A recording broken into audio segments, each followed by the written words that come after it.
ലീവിൽ എന്തായിട്ടും ചട്ടിച്ചോറ് കഴിക്കാതെ തിരിച്ചു പോകില്ല എന്നുള്ള ഉറച്ച തീരുമാനത്തോടെ നട്ടുച്ചക്ക് വീട്ടിൽ നിന്ന് ഫുഡ് കഴിക്കാതെ വണ്ടി എടുത്ത് മിർച്ചി റെസ്റ്റോറന്റിലേക്ക് പോയി കണ്ടെത്തില്ല. ട്രോളിംഗ് നിരോധനമായതുകൊണ്ട് മീനിന്റെ ഒരുപാട് വെറൈറ്റി ഒന്നും ഇല്ലെങ്കിൽ തന്നെയും ഞങ്ങൾ ഫിഷ് ചട്ടിച്ചോറ് തന്നെയാണ് ഓർഡർ ചെയ്തത്.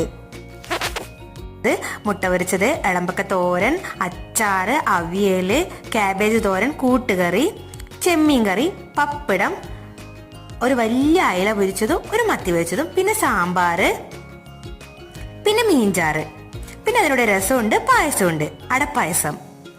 അപ്പൊ ഒന്നും പറയാനില്ല, നല്ല അടിപൊളി സാധനം. വയറുന്നറിയാതെ വന്നപ്പോൾ ഞങ്ങൾ പാൽ പൊറോട്ട ഓർഡർ ചെയ്തു.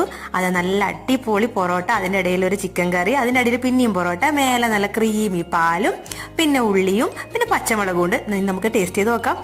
ഒന്നും പറയാനില്ല, അടിപൊളി ചട്ടിച്ചോറിന് കടത്തി വിട്ടുന്ന ടേസ്റ്റ് ആയിരുന്നു പാൽ പൊറോട്ടക്ക്. അത് കഴിഞ്ഞപ്പോൾ ഒരു ലൈം ജ്യൂസും കൂടി കുടിച്ച് ഞങ്ങൾ ഉച്ചഭക്ഷണം ഫിനിഷ് ചെയ്തു.